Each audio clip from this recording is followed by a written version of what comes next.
রাজ্য সভাপতি ডক্টর সুকান্ত মজুমদার সহ বিজেপির কর্মী, বিজেপির যুব সংগঠনের বিভিন্ন নেতৃবৃন্দ এবং আমাদের মহিলা শাখার কর্মীদের ওপরে পুলিশি বর্বরতার প্রতিবাদে সন্দেশখালীর ঘটনাকে আড়াল করবার জন্য, সন্দেশখালীতে যাতে কেউ পৌঁছতে না পারেন সেটাকে সুনিশ্চিত করবার জন্য পুলিশের যে ভূমিকা, পুলিশের যে আক্রমণ, তার প্রতিবাদে আগামীকাল গোটা রাজ্য জুড়ে সমস্ত এসপি অফিসের সামনে আমাদের অবস্থান বিক্ষোভ চলবে। দুপুর 2টো থেকে সারা রাজ্য জুড়ে আজকে আমাদের এই প্রোগ্রাম চলবে। গতকাল বসিরহাটে থানা ঘেরাও কর্মসূচি ছিল, দলের ঘোষিত কর্মসূচি। রাজ্য সভাপতি সেখানে উপস্থিত ছিলেন। কোনো প্ররোচনা ছাড়াই পুলিশের লাঠিচার্জ, পুলিশের ব্যারিকেড ভেঙে দেওয়া। আজকে যে পরিস্থিতি তৈরি করছে শুধুমাত্র সন্দেশখালীকে কেন্দ্র করে, কোনো গণতান্ত্রিক রাষ্ট্রে অতীতে এ ধরনের ঘটনা ঘটেছে বলে জানা নেই। 144 ধারা ইম্পোজ করা হলো। মহামান্য আদালত বললেন যে পুরো ঘটনার তাৎপর্য বিবেচনা করে ঠিকঠাক অনুসন্ধানের পরে 144 ধারা জারি করা উচিত ছিল। সেই মোতাবেক তারা 144 ধারা তুলে নিয়ে 19টা জায়গায় নতুন করে 144 ধারা জারি করে দিলেন, বিভিন্ন দ্বীপের মানুষকে সম্পূর্ণ অবরুদ্ধ করবার কারণে। রাজ্যের যিনি মুখ্যমন্ত্রী, রাজ্যের পুলিশ মন্ত্রী, তার বাড়ির পাশে সন্দেশখালীতে আগুন জ্বলছে, তার পুলিশের বিরুদ্ধে মানুষের স্বতঃস্ফূর্ত জনরোষ ফেটে পড়ছে, তার শাসক দলের বিভিন্ন নেতার বিরুদ্ধে স্থানীয় মহিলারা কদর্য অভিযোগ নিয়ে আসছেন, আর মুখ্যমন্ত্রী সন্দেশখালী যাবার সময় পাচ্ছেন না। মুখ্যমন্ত্রী চলে যাচ্ছেন আগামীকাল পাঞ্জাবে। সেটা তিনি যেতে পারেন, পাঞ্জাব যেতে পারেন, দিল্লি যেতে পারেন, আন্টার্কটিকায় যেতে পারেন, মঙ্গল গ্রহে যেতে পারেন। জোট তো মারা গেছে। জোটকে প্ল্যানচেট করে নিচে নামিয়ে এনে আজকে তার কাটাছেড়া করতে পারেন, কিন্তু এই মুহূর্তে পশ্চিমবঙ্গের যে চিত্র তা ভয়াবহ। সন্দেশখালীর যে প্রতিবাদ, সন্দেশখালীর প্রতিবাদ হচ্ছে স্বতঃস্ফূর্ত। গতকাল সুকান্ত মজুমদারকে গ্রেপ্তার করা হলো, গ্রেপ্তার করাবার পরে তাকে আবার ছেড়ে দেওয়া হলো। তিনি রাত্রিবাস করলেন টাকিতে। আজকে সকাল থেকে কার্যত টাকির যেভাবে পুলিশ অ্যারেঞ্জমেন্ট দেখা গেল, ডিপ্লয়মেন্ট, তাতে মনে হচ্ছে যে একজন মোস্ট ওয়ান্টেড ক্রিমিনাল, আন্তর্জাতিক কোনো সন্ত্রাসবাদী যাকে সারা পৃথিবী খুঁজে বেড়াচ্ছে, এরকম একজন কেউ অবস্থান করছে টাকির ওই গেস্ট হাউসে। আজকে ওখানে পুলিশের বর্বরোচিত আচরণ আবার চোখে পড়ল। মহিলাদের ওপরে লাঠিচার্জ, যারা ওখানে ছিলেন তাদের ওপরে লাঠিচার্জ। তারা ইচ্ছা ছিল সরস্বতীটাকে পুজো করবে, এমন পরিস্থিতি তৈরি করলো, মহিলাদের সঙ্গে ধস্তাধস্তি করে মা সরস্বতীর হাতই ভেঙে দিল পুলিশ। সেই ভাঙা হাতের ঠাকুরের পুজো পর্যন্ত হলো। নদীর পাড়ে পুজো করে যখন যাবে আবার আক্রমণ, এবং সেই আক্রমণে যখন সুকান্ত মজুমদার দাঁড়িয়ে আছেন তখন কার্যত পুলিশের গাড়ি এমনভাবে এগোচ্ছেন যে এবার গাড়িটা দিয়ে তাকে সরাবার চেষ্টা করছে।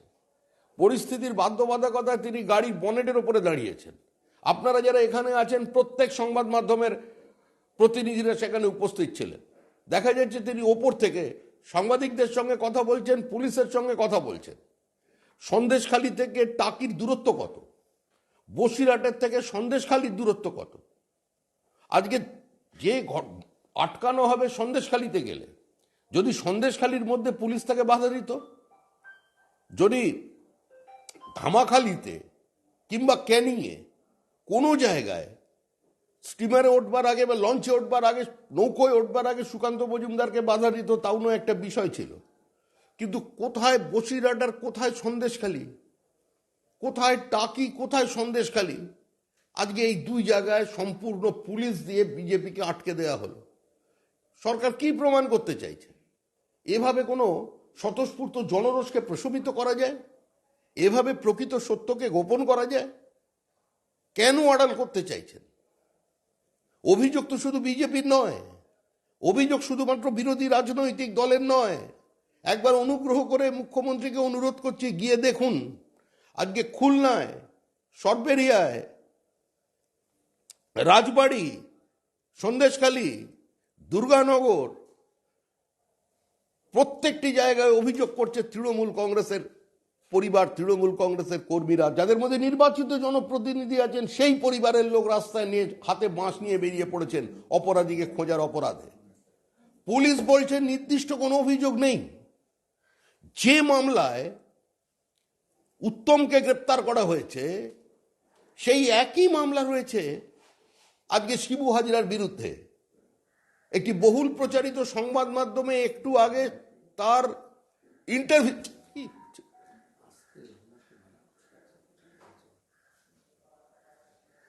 ইন্টারভিউ চলছে। এই ঘটনা কেউ কোনোদিন দেখেছে? এক সংবাদ মাধ্যমের লাইভ ইন্টারভিউ চলছে শিবু হাজরার, 10 দিন ধরে যাকে পুলিশ খুঁজে পাচ্ছে না। যে মামলায় উত্তমকে গ্রেপ্তার করা হয়েছে, একই মামলায় নাম আছে শিবু হাজরার, আর তাকে পুলিশ খুঁজে পাচ্ছে না, প্রশাসন খুঁজে পাচ্ছে না। এত বড় তামাশা পুরো দেশের সামনে আর কোনোদিন এর আগে হয়েছে? আমরা যখন জঙ্গলরাজ ছিল বিহার, উত্তরপ্রদেশে, তখন দেখেছি যারা সরকারি দলের বদান্যতায় যে দুষ্কৃতীরা গা ঢাকা দিত, পুলিশ যাদের গ্রেপ্তার করতো না, অন্তত তারা কোনোদিন টিভির সামনে এসে বিবৃতি দেয়নি। সাংবাদিকরা দেখাতেন মুখে গামছা বেঁধে কিছু দুষ্কৃতী, কিছু মাওবাদী নেতা, নিষিদ্ধ সংগঠনের বিভিন্ন কর্মীরা, তারা উল্টো দিক থেকে সাংবাদিকদের বাইট দিতেন, সাংবাদিকদের সামনে বিবৃতি দেবেন। এ তো একদম ক্যামেরার সামনে দাঁড়িয়ে কথা বলছেন, বলছেন আমার বিরুদ্ধে চক্রান্ত হয়েছে। কে চক্রান্ত করেছে? চক্রান্ত করেছে বিজেপি। বিজেপি চক্রান্ত করে যে পুরো সন্দেশখালী বিনা প্রতিদ্বন্দ্বিতায় তৃণমূল কংগ্রেস জিতেছে, পঞ্চায়েত সমিতি বিনা প্রতিদ্বন্দ্বিতায় জিতেছে, জেলা পরিষদে কোনো প্রতিদ্বন্দ্বিতা হয়নি। যারা নমিনেশন ফাইল করে যে রাত্রিবেলা তাদের তুলে নিয়ে যাওয়া হয়েছে, সিভিক ভলেন্টিয়ার্সদের তুলে নিয়ে গিয়ে থানার মধ্যে বাধ্য করে যে নমিনেশন উইথড্র করতে, এলাকা ছাড়া করে দিয়ে জেসিবি মেশিন দিয়ে বাড়ি ভেঙে দেওয়া হয়েছে। সন্দেশখালী ব্লক 2 আমরা চালিয়েছি। যে বিকাশকে গ্রেপ্তার করে যে তার স্ত্রী স্বপ্না খণ্ডিত, ওখানে আমাদের পঞ্চায়েত সমিতির সভার নেত্রী ছিলেন। আজকে সেই পঞ্চায়েতে আমাদের একটা নির্বাচিত প্রতিনিধি নেই। অতীতে সন্দেশখালীতে কংগ্রেস ছিল না, লড়াই ছিল সিপিএম এর সঙ্গে বিজেপির। সেখানে তৃণমূল তো অনেক দূরের কথা, তৃণমূল জন্ম নেওয়ার পর তৃণমূল ওখানে পা রাখবার জন্য দীর্ঘদিন সময় নিয়েছে। আজকে সেই সন্দেশখালীতে আমরা কোনো নির্বাচনে প্রতিদ্বন্দ্বিতা করতে পারছি না। আজকে সমস্ত মানুষ রাস্তায় নেমে প্রতিবাদ করছে, আর এখনো পর্যন্ত দাঁড়িয়ে যারা দুষ্কৃতী তাদের সম্পূর্ণ রেহাই দেওয়া হচ্ছে। সুকান্ত মজুমদার পড়ে গেছে গাড়ি থেকে, পড়ে যায়নি, একজন মহিলা কনস্টেবল তাকে ধাক্কা মেরে ফেলে দিয়েছেন গাড়ি থেকে। তার মাথার আঘাতে একটা গাড়ির সামনের কাঁচ যেখানে পড়েছেন সেই কাঁচ পর্যন্ত ভেঙেছে। কি ধরনের আঘাত লেগেছে মাথায়! 1 ঘন্টার বেশি সময় তিনি সম্পূর্ণ অচৈতন্য ছিলেন। যখন তিনি মাটিতে পড়ে আছেন তখন তার পাশে তখনও লাঠিচার্জ চলছে, আঙুলের ওপরে একজন দাঁড়িয়ে পড়েছেন, এক পুলিশ। এই যে পুলিশের আচরণ, যে রাজ্য সভাপতি একজন সাংসদ, তিনি কোনো ব্যারিকেড ভাঙতে যাচ্ছেন না, তিনি কোনো 144 ধারা ভাঙবার মতো পর্যায়ে পৌঁছননি, তার কত কিলোমিটার আগে সম্পূর্ণ তাকে আটকে দেওয়া হয়েছে। আজকে তাকে বসিরহাট হসপিটালে একটি গাড়ি করে নিয়ে আসা হয়, তার সঙ্গে সহযোগী হিসাবে যারা পার্টির কর্মী ছিলেন, আহত অবস্থাতেও তারা যেতে চায়, কিন্তু সবাই সেখানে পৌঁছতে পারেনি। বসিরহাট হসপিটালে ভর্তি করার পরেও তাকে এখন সেখান থেকে নিয়ে আমাদের বাইপাসের এখানে একটি বেসরকারি হসপিটালে স্থানান্তরিত করা হচ্ছে। কিছুক্ষণের মধ্যেই সুকান্ত মজুমদার এখানে এসে পৌঁছবেন। তার শারীরিক অবস্থা একদমই ভালো নয়। প্রকৃত চোট কি হয়েছে এখনো পর্যন্ত এমআরআই করতে হবে, তার যে আঘাত কতটা গুরুতর সেটা দেখবার অত্যাধুনিক যা ব্যবস্থা, সে ব্যবস্থা বসিরহাটে নেই। কারণ এগিয়ে বাংলা, সুপার স্পেশালিটি হসপিটাল, চিকিৎসার ক্ষেত্রে বৈপ্লবিক পরিবর্তন, এই যে বিবৃতিগুলো মানুষ শুনে থাকে, সে মুখ্যমন্ত্রী হলেও তাকেও আসতে হয় কলকাতায়, আবার কলকাতার সরকারি হসপিটাল হাঁটুস্থ ঠিক করে দেয়, আর এখানে সামান্য চিকিৎসা নাকি বিবৃতি একটু পরেই দেবেন, সমস্ত নাটক, কিন্তু এমনই অবস্থা শারীরিক সুকান্ত মজুমদারদের, সরকারি হসপিটালের ডাক্তাররা বলে দিলেন যে এখানে তার চিকিৎসা করা সম্ভব নয়, তার জন্য যে প্রয়োজনীয় ইকুইপমেন্টস দরকার এই মুহূর্তে হসপিটালে নেই। বসিরহাট ডিস্ট্রিক্ট হসপিটাল একটা প্রান্তিক অঞ্চল, সীমান্তের অত্যন্ত কাছে। বসিরহাটের থেকে যারা ওখানে বিভিন্ন সুন্দরবনের দ্বীপ ছড়িয়ে আছে, তারা কখনো হাসনাবাদ দিয়ে, কখনো ধামাখালি দিয়ে বসিরহাট হসপিটালে আসেন। আজকে সেখানে যদি চিকিৎসার এই অবস্থা হয়, তাহলে কোথায় দাঁড়িয়ে আছে পশ্চিমবঙ্গের স্বাস্থ্য ব্যবস্থা?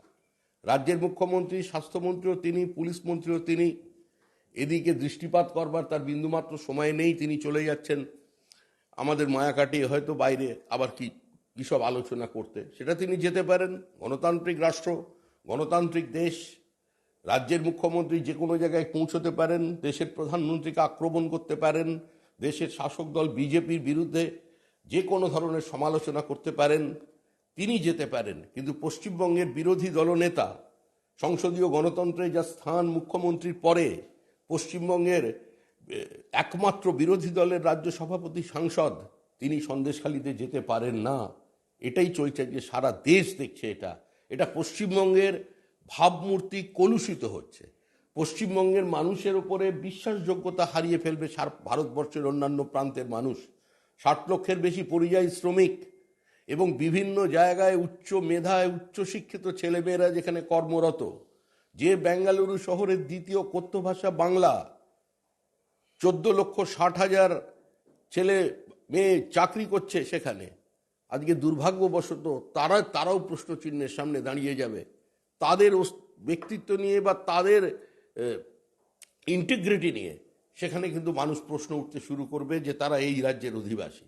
আর দুর্ভাগ্যের বিষয় এটাও, আমাদের এখানে যারা প্রতিবাদী আছেন, যারা বিভিন্ন সময় বিভিন্ন ঘটনার অতীতে প্রতিবাদ করেছিলেন এবং 2011-র তথাকথিত পালাবদলের অন্যতম নিয়ামক শক্তি হিসেবে যারা মোমবাতি নিয়ে রাস্তায় নেমেছিলেন, আজকে তাদের বাড়ির তলায়ও সমস্ত দোকান বন্ধ, মোমবাতির খোঁজ নেই, কোনো প্রতিবাদ নেই।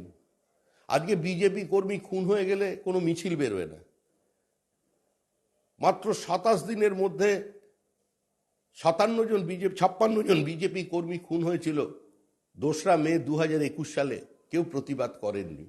কিন্তু এখানে তো বিজেপি আক্রান্ত নয়, শুধু বিজেপি তো নয়, সাধারণ মানুষ যাদের তথাকথিত কোনো রাজনৈতিক দলের সমর্থক বলে সেই রঙে রাঙিয়ে দেওয়া যায় না, প্রান্তিক গৃহবধূ যারা প্রতিবাদ করছেন। আর শুধুমাত্র ঘটনাকে এখন আলোচনার বিষয়বস্তু দুর্ভাগ্যের হিসাবে দাঁড়িয়েছে, ঘটনাটাকে নারী নির্যাতনের অ্যাঙ্গেল শুধু দিয়ে দেয়া হচ্ছে। সেটা তো আছেই, কিন্তু সেটাই সব নয়। একটা সমান্তরাল প্রশাসন চলেছে, সরকারি সমস্ত প্রশাসনিক যন্ত্র 2-4 জন মানুষের নিয়ন্ত্রণে চলে গেছে। তারা শুধুমাত্র বিরোধী দলকে, সাধারণ মানুষকে আক্রমণ করে থেমে থাকেনি, তারা তৃণমূল কংগ্রেসকেও আক্রমণ করেছে। যারা চরম দুর্দিনে দোর্দণ্ড প্রতাপ সিপিএমের রাজ্যের মধ্যে দাঁড়িয়ে একা, মমতা বন্দ্যোপাধ্যায় যখন কার্যত একা হয়ে গিয়েছিলেন, সেদিন তার সঙ্গ ছেড়ে যাননি।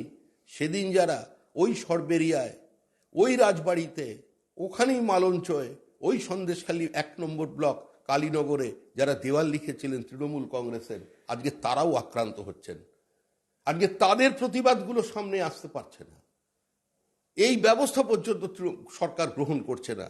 এটা সরকার কোন জায়গায় পৌঁছে গেছে যে সম্পূর্ণভাবেই দুষ্কৃতীদের ওপর থেকে তাদের নিয়ন্ত্রণ হারিয়ে ফেলেছে।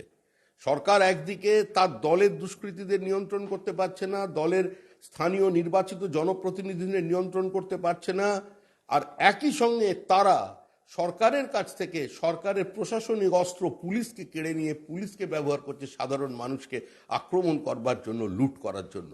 এই পরিস্থিতির অবসান চাই। আগামীকাল আমাদের এসপি অফিস ঘেরাও 2টো থেকে চলবে সারা রাজ্যব্যাপী, এবং এই আন্দোলনকে আরও তীব্রতর আমরা রূপ নিতে চলেছি। এখন মিটিং বা সভা করার অসুবিধা আছে পশ্চিমবঙ্গের বিশেষ আইনের কারণে, কারণ এখানে পরীক্ষা শুরু হয়ে গেছে, কিন্তু মিছিলে কোনো বাধা নেই, ব্যারিকেড ভাঙতে কোনো বাধা নেই, ঘেরাও ধর্ণা অবস্থানে কোনো বাধা নেই, সেগুলো চলবে। সন্দেশখালী নিয়ে মুখ্যমন্ত্রী এখনো চুপ রয়েছেন, পুলিশ মন্ত্রী কি আদৌ যাবেন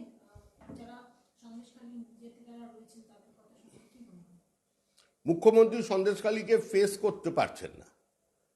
মুখ্যমন্ত্রী সেই সঙ্গেই এই বিতর্ক এড়াতে তিনি চলে যাচ্ছেন পাঞ্জাবে। মুখ্যমন্ত্রী যদি যেতেন তাহলে একদিন আগেই মুখ্যমন্ত্রী সেখানে যেতে পারতেন। মুখ্যমন্ত্রী যখন বলেন যে গোটা দল যখন তার নিয়ন্ত্রণে, তিনি তখন 294টা কেন্দ্রের প্রার্থী, তো সেই মুখ্যমন্ত্রী আজকে কেন সন্দেশখালী যেতে চাইছেন না, আর কেন তার পুলিশদের এদের দিয়ে গ্রেপ্তার করাচ্ছেন না? শাহজাহান কোথায় সেটাও সকলে জানেন, সেটা তো মুখ্যমন্ত্রীর অজানা থাকার কথা নয়। আর শিবু কোথায় আছে সেটাও জানেন। আপনারা সংবাদ মাধ্যম যদি ক্যামেরার বুম ধরে তার থেকে তার ইন্টারভিউ নিতে পারেন, তাহলে পুলিশ তাকে খুঁজে পাচ্ছে না। তাহলে কি পরিস্থিতি, তো একটা শিশুও বলে দেবে কি চায় এখানকার মানুষ।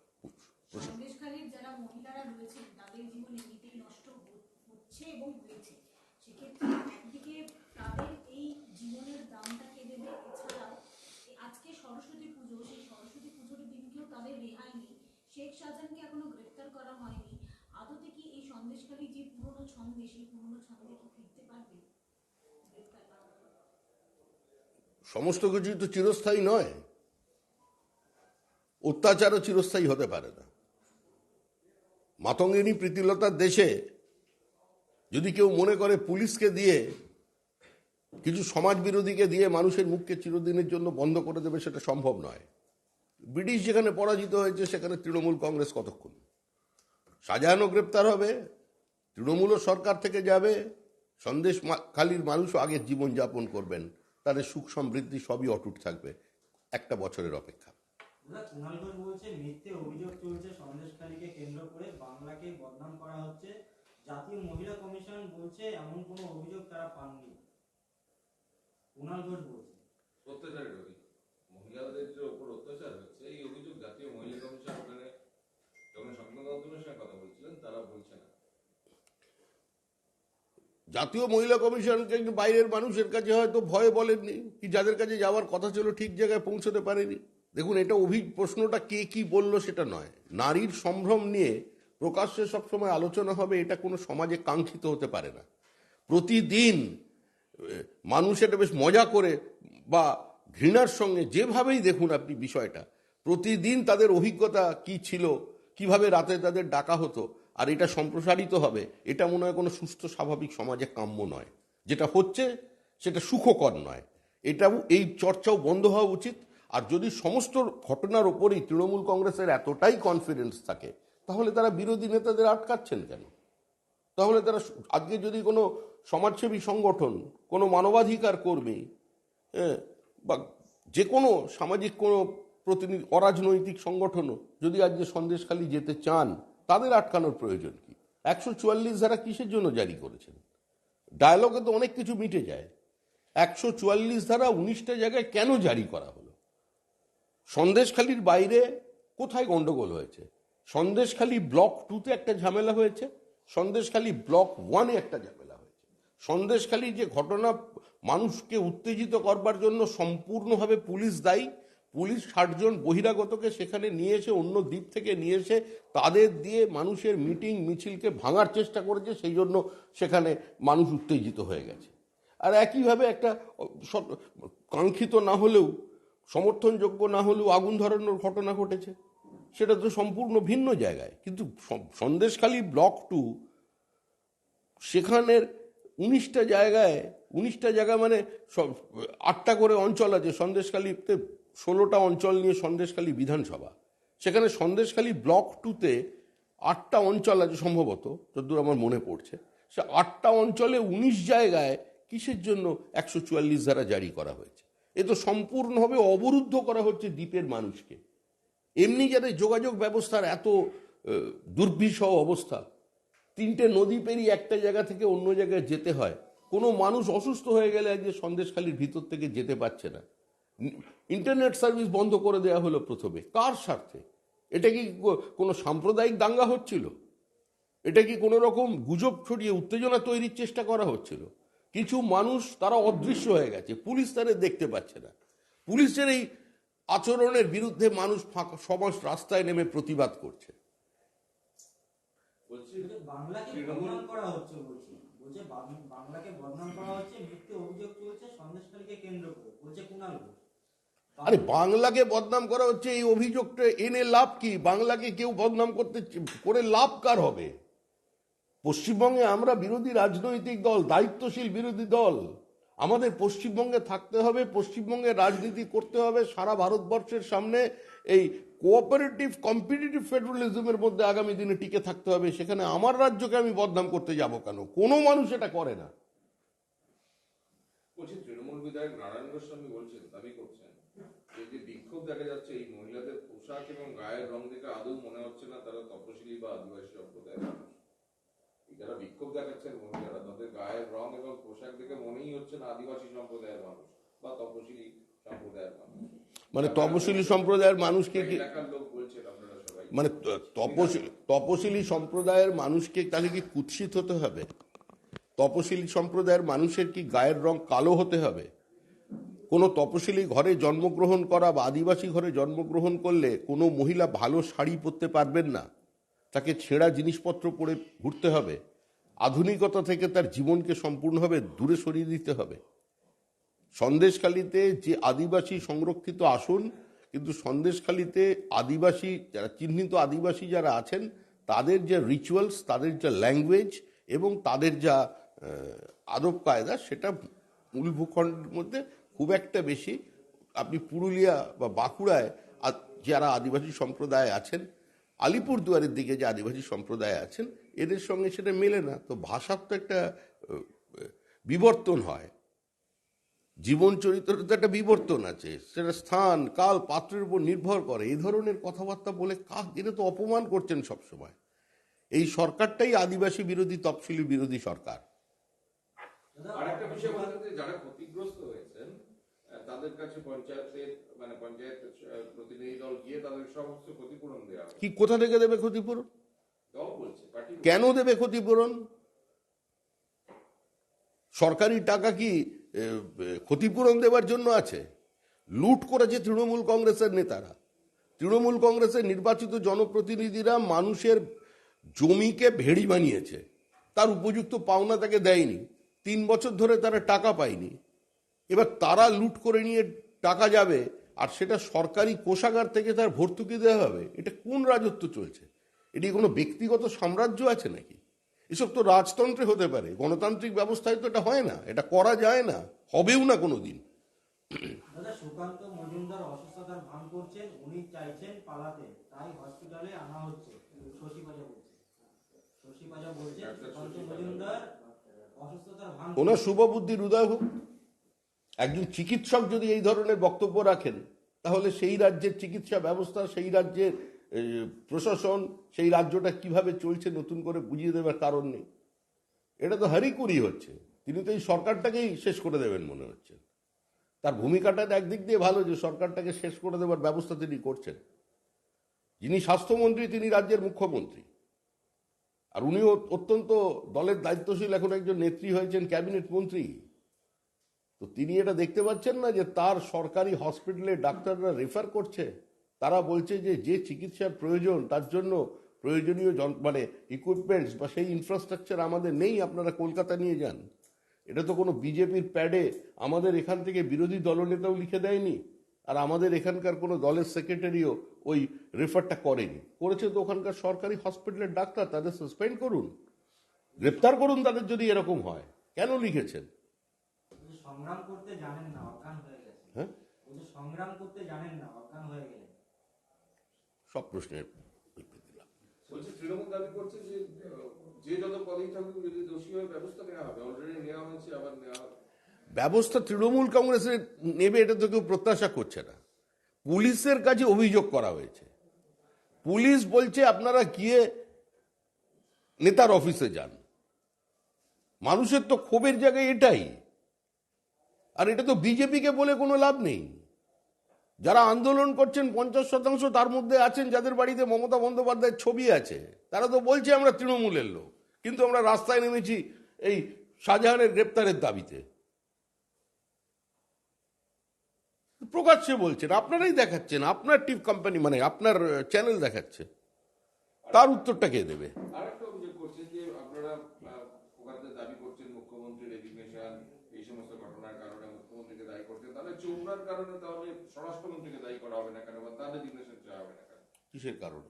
চোপড়ার যে 4 জন বাচ্চা মারা গেছে, যেখানে বিএসএফ এর বিরুদ্ধে তৃণমূল আঙুল তুলেছে, সেখানে বলছে তাহলে স্বরাষ্ট্রমন্ত্রীর রেজিগনেশন চাওয়া হবে না কেন? এইখানে যেহেতু মুখ্যমন্ত্রীকে আপনারা দায়ী করছেন, তদন্ত করুন না, একজন বিচারপতিকে দিয়ে তদন্ত করুন, সিটিং জাজকে দিয়ে তদন্ত করেন চোপড়ার ঘটনায়। একটা মর্মান্তিক হৃদয় বিদারক শিশু মৃত্যুর ঘটনাকে নিয়ে যারা আভ্যন্তরীণ নিরাপত্তা যারা রক্ষা করে, সেই বিএসএফ সিকিউরিটি সেন্ট্রাল সিকিউরিটি ফোর্সের বিরুদ্ধে যারা এই ধরনের কদর্য আক্রমণ করছেন, যাদের এই আক্রমণগুলো পাকিস্তানের বিভিন্ন সংবাদপত্রে ছাপা হয়, এই দায়িত্বজ্ঞানীন বক্তব্য, যে ভাষায় কাশ্মীরে বিচ্ছিন্নতাবাদীরা পাথর ছোঁড়ারা কথা বলে, সেই ভাষায় এখানে নেতা মন্ত্রীরা কথা বলছেন। তদন্ত করে দেখুন না প্রকৃত সত্য কি। যবে থেকে ক্ষমতায় এসছেন কোনো তদন্ত তো শেষ করতে পারেননি। যে তৃণমূল কংগ্রেসের জন্ম হয়েছিল তার মূল নিয়ামক যে শক্তি ছিল 21শে জুলাই, সেই গুলি চালানোর ঘটনাকে নিয়ে তো তদন্ত কমিটি তৈরি করেছিলেন। সেই তদন্ত কমিটির রিপোর্ট কোথায়? যার নির্দেশে গুলি চালানো হয়েছিল তাকে তো ডেকে এনে মন্ত্রী বানানো হলো, এখন রাজ্যসভার সদস্য করে রাখা হয়েছে। কি ব্যবস্থা নিয়েছেন? কজনকে ধরেছেন? কঙ্কালকাণ্ড নিয়ে কথা বলেছিলেন, কি হয়েছে ঘটনা? কোন তদন্ত শেষ করতে পেরেছে তৃণমূল? একটা তদন্ত বলুন যে তৃণমূল কংগ্রেস শেষ করেছে। এখানেও বসিয়ে দিন চোপড়ায়। লাস্ট হচ্ছে শশীবাজি একটা অভিযোগ করছেন যে যেভাবে মন্তব্য করছেন স্মৃতি ইরানি এবং গৌরব ভাটিয়া, তাদের টাকা দিল, তাহলে তাদের বিরুদ্ধে মামলা করা উচিত। করুন। এর উত্তর স্মৃতি ইরানি, গৌরব ভাটিয়া দেবেন। যে অভিযোগ তার রাজ্যে দাঁড়িয়ে তাদের দলের লোকজন সংবাদ মাধ্যমের সামনে দিনের পর দিন করে চলেছেন, সেটা কেন করে চলেছেন তার কারণটা খুঁজুন, সমস্যাটাকে ওখানেই প্রশমিত করবার ব্যবস্থা করুন। তাহলে এত দূর 1200-1400 কিলোমিটার দূরে ঘটনা যাতে না পৌঁছয় সেটা ভালো। কারণ যেভাবে সংবাদ মাধ্যমে তৃণমূলের ব্যর্থতা, অপদার্থতা এবং প্রতিহিংসা পরায়ণ রাজনীতির কারণে প্রতিনিয়ত এটা মিডিয়ায় চর্চায় আসছে, তাতে আর যাই হোক পশ্চিমবঙ্গের ভাবমূর্তি খুব একটা ভালো জায়গায় থাকছে না। বামেদের আইনামান্য মিছিলগুলি রণক্ষেত্র, বহরমপুরে ইট বৃষ্টি, কাঁদানে গ্যাস, পুলিশের সঙ্গে খণ্ডযুদ্ধে জখম বেশ কয়েকজন, অসুস্থ হয়ে ডোমকলে সিপিএম নেতার মৃত্যু, দাবি বামেদের। সিপিএম নেতার মৃত্যু হয়েছে বলে অত্যন্ত দুর্ভাগ্যজনক। এই বর্বরচিত আচরণ, পুলিশের এই হত্যা করার আমরা প্রতিবাদ জানাচ্ছি। শোকসন্তপ্ত পরিবারের প্রতি আমাদের সমবেদনা থাকলো। আন্দোলন করবার অধিকার, প্রতিবাদ করবার অধিকার প্রত্যেকের আছে, কিন্তু যে পুলিশকে ট্রিগার হ্যাপি বলে বাম জমানায় তৃণমূল কংগ্রেস সমালোচনা করত, আজকে দেখা যাচ্ছে বামফ্রন্টের সে রেকর্ডও ভেঙে দিয়ে সেই পুলিশ সমানভাবে সেখানে ঝাঁপিয়ে পড়েছে। তবে আমরা মনে করি যে বিষয়টা যখন দিল্লিতে ওরা নৈশভোজে থাকেন, একটু সীতারাম ইয়েচুরির সঙ্গে, ওই সীতারাম ইয়েচুরিকে একটু দায়িত্ব দিন, উনি যেন বিষয়টা একটু কথা বলে নেন, যে গুলি টুলি দেখে শুনে চালাতে। সাংসদ বিক্রম সরকার তিনি একটি মঞ্চ থেকে আজকে দাবি করেছেন যে যে পরিস্থিতি পশ্চিমবঙ্গে চলছে তা থেকে মুক্তি পাওয়ার একমাত্র উপায় হচ্ছে 356 ধারা বা 355 ধারা জারি। যদি রাষ্ট্রপতি শাসনের দাবি কেউ করে, উনি সেই দাবির সাথে সহমত পোষণ করবেন। কোন দাবিপত্র কেন্দ্রীয় স্বরাষ্ট্রমন্ত্রীকে গেলে উনি সই করতেও রাজি আছেন। কি বলবেন এটা নিয়ে? দেখুন, উনি অত্যন্ত অভিজ্ঞ একজন প্রশাসক, একজন স্বচ্ছ ভাবমূর্তির মানুষ। তৃণমূল কংগ্রেসের জন্মলগ্নে তিনি ছিলেন, তিনি নির্বাচিত জনপ্রতিনিধি হয়েছিলেন, সংসদে গিয়েছিলেন। এটাই পশ্চিমবঙ্গের মানুষের মনের কথা। কিন্তু যদি নীতিগত অবস্থান থেকে দেখেন, বিজেপি কোনো নির্বাচিত সরকারকে 356 ধারা করে ভেঙে দেওয়ার বিপক্ষে, আর আমরা কোনোভাবেই কোনো সরকারকে এই মুহূর্তে শহীদ বানাতে চাই না। এটা আমাদের দলীয় অবস্থান। সরকার সরকারের মতো চলছে।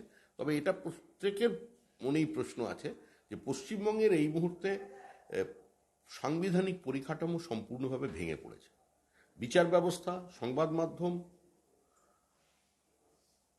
যে কোনো সাংবিধানিক সংস্থা প্রতিনিয়ত আক্রান্ত হচ্ছে। আইনের শাসন কার্যত নেই।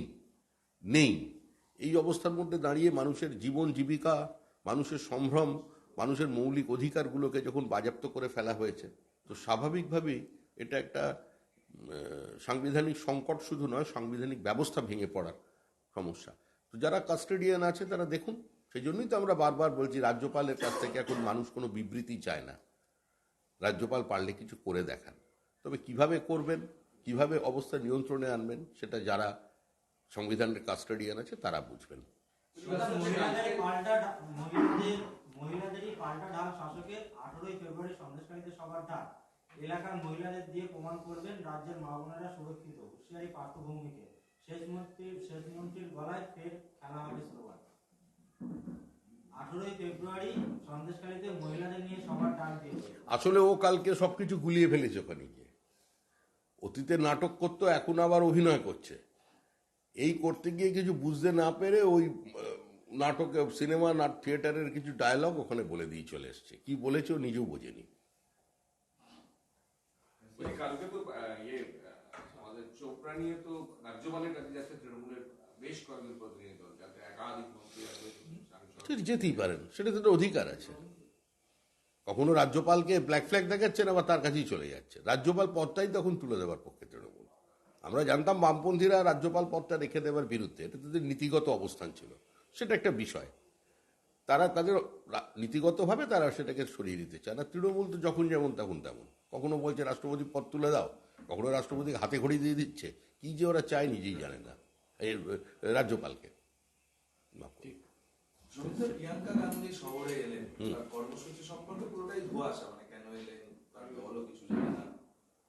আপনারা কর্মসূচি বানিয়ে দিন, দক্ষিণেশ্বরে যান, পার্ক স্ট্রিটে নামি ঐতিহ্যশালী কিছু রেস্তোরাঁ আছে, ওখানে খাবেন, ভোজন রসিক আছেন, ওখানে খাওয়া দাওয়া করবেন। ভিক্টোরিয়াটা একবার ঘুরে দেখবেন, গঙ্গার পাড়টা যেখানে তৃণমূলের বিসর্জন হবে ফিরহাদ হাকিম ব্যবস্থা করেছেন, ওটাও দেখে আসবেন, দেখে টেকে চলে যাবেন। ভালো। আপনারা সভা করতে গেলে 144 ধারা, 18 তারিখে শেষ মন্ত্রী সভা করবেন। এটা রাজতন্ত্র,